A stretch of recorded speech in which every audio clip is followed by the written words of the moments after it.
Students, हम attempt कर रहे हैं 10th क्लास फिजिक्स यूनिट 15 का न्यूमेरिकल नंबर 6। ये भी ट्रांसफार्मर केस है जिसमें हमें प्राइमरी टर्न्स और दो वोल्टेजेस गिवन है, हमने सेकेंडरी टर्न्स की वैल्यू फाइंड आउट करनी है। तो गिवन डेटा पहले लिख लेते हैं।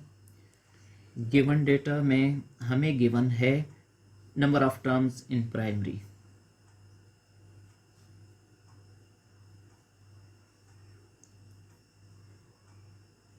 इसको हम लिख सकते हैं NP is equal to 400।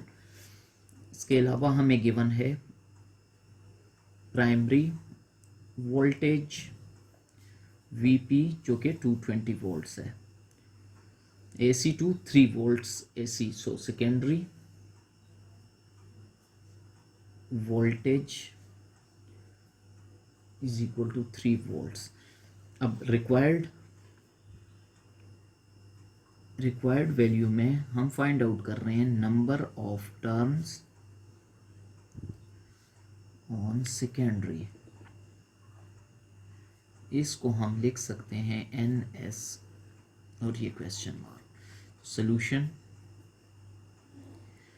Transformer case के लिए इक्वेशन हमारे पास होती है NS by NP is equal to VS by VP।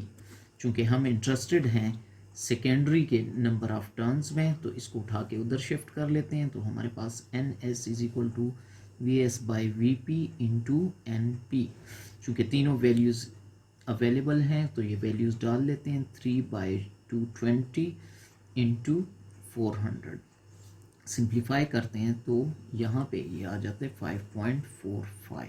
तो ये number of turns secondary NS की वैल्यू आ गई।